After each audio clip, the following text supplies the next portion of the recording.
Principal, St. Mary's Cathedral Higher Secondary School. Our special guest, Sri Elias Lotha, Transport Commissioner, Government of Nagaland. Reverend Father O.C. Abraham, the founding father of St. Mary's Higher Secondary School.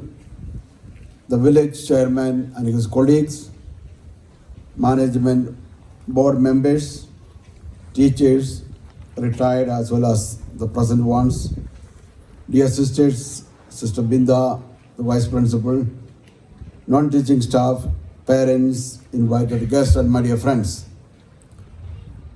Thanks a million. Thanks to everyone. Thank you and thank you. This is gratitude in words. And I must say, this is the first time I'm attending a gratitude day, although we often express and show our gratitude to people for what they are to us in many ways, sometimes verbal or sometimes non-verbal, sometimes in a very tangible way, sometimes not so tangible, sometimes spiritual or even spiritual, sometimes now, the present or later, for some actions or favors, gifts, or being there for us.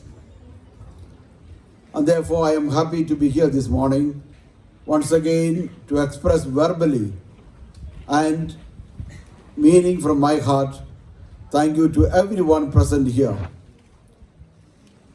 I must thank and congratulate for Jason for organizing and showing us the way. And I must say that I must express my gratitude to him in words now in public. As he said, he's doing a lot of things. At the same time, we know all that he does is always for the welfare, progress, and betterment of the school as well as our students.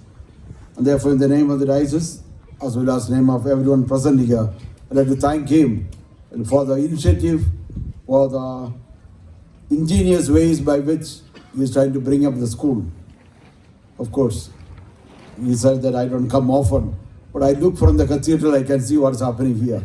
So I am giving a check on him in that sense. Okay, therefore I'd like to thank him as well as his team, because one man cannot bring about such much of changes, but it's always a teamwork. Therefore I'd like to thank the sisters, the teachers, the parents, the management body, and also our students, because students are not only the recipient in this process of progress, but they are also protagonists of progress. Therefore, I'd like to also thank all our students here.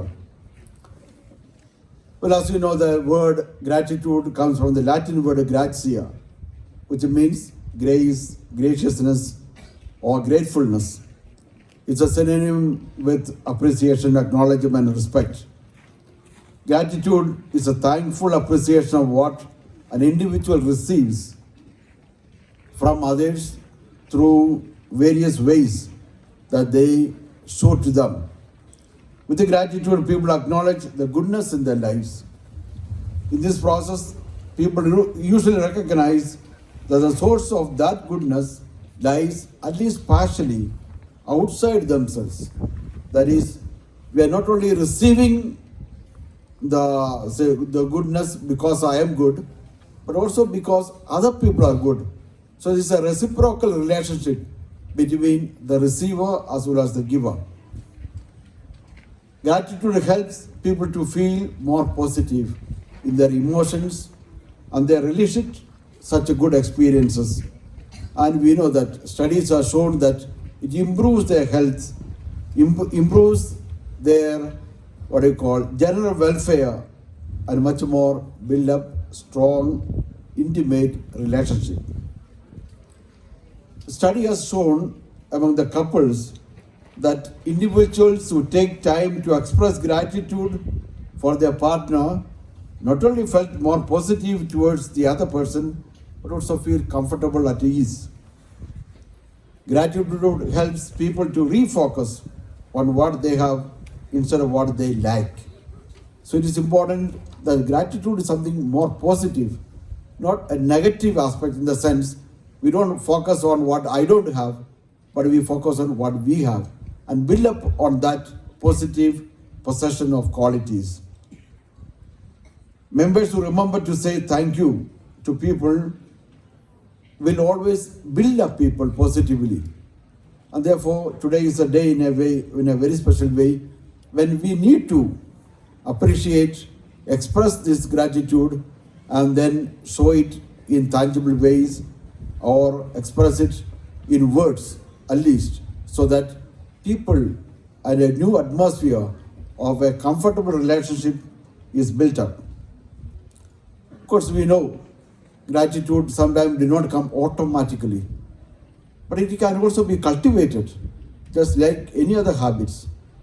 And therefore, my suggestion, one or two, or rather a few of them, how can we cultivate this attitude? Especially our teachers have a big role to play. First and foremost, gratitude comes from self-acceptance, that I accept what I have with my positive and negative qualities. When I am able to accept myself, then automatically I feel a sense of positive energy within me, not only to myself, but also to God who has created me, to other people who are around me, my parents, my teachers, and the others, my companions, who will help to develop this positivity that I already possess. And then I should say, such a person must also express gratitude, not only mentally feel it, but express it in words, in writing, or other ways. One of the best ways people say is to pray for people, the others who have helped you. And this is a very, very important spiritual power a person can have. Praying for people who are helped such a person. Because it is God who has endowed us with what we are, and then we express it in prayer to those people who help us. Therefore, prayer has a big role to play in expressing our gratitude. They say people, even to our enemies, that's why Jesus prayed, asked us to pray for our enemies. When we pray even for the enemies, we feel a sense of fulfillment, a positive energy within, instead of a negative energy that will emerge from us. And therefore, prayer can also be a source of cultivating this attitude of gratitude to other people. And then one must also begin to count the blessing that God has given through various people, to various events, various other sources. And thus we are able to be, relishing or cherishing the gifts that we receive, by which again we will feel a sense of positive energy, a sense of fulfillment, a sense of joy. And that's why St. Don Bosco, I'm told, said, a grateful boy is a noble boy, or a grateful person is always a noble person.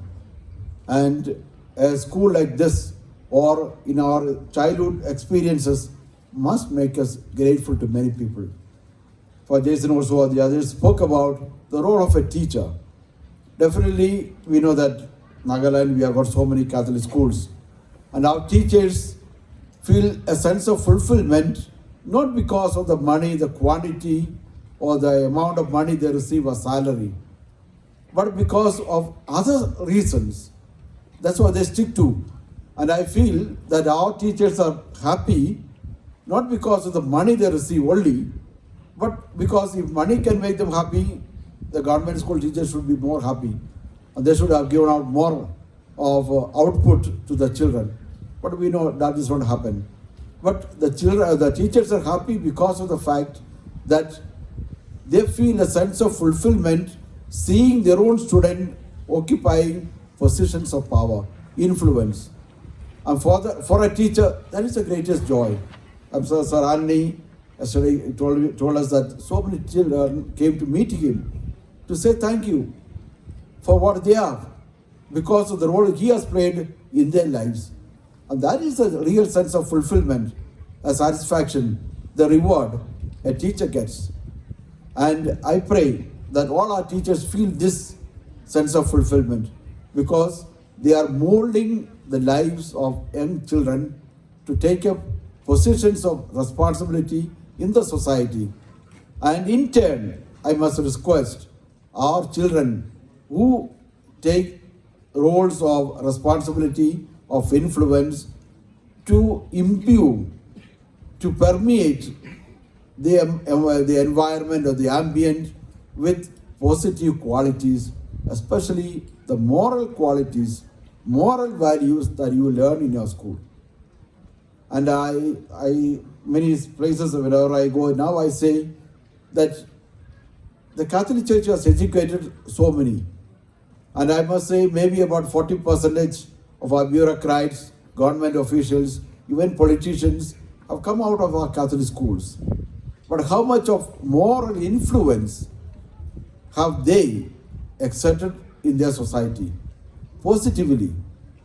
And if they are able to do that, then we say our mission of educating is fulfilled. And as I said, this is possible only when a person feels the joy of their life, feel a sense of fulfillment, satisfaction, gratitude to other people. And when that is expressed, then we can say that we are fulfilling our mission of educating, mission of drawing out the best in each person through our ministry of educating. And that makes a lot of difference, I should say.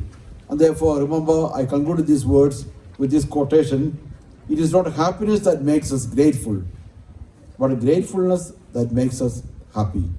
It is not happiness that makes us grateful, but a gratefulness that will make us happy.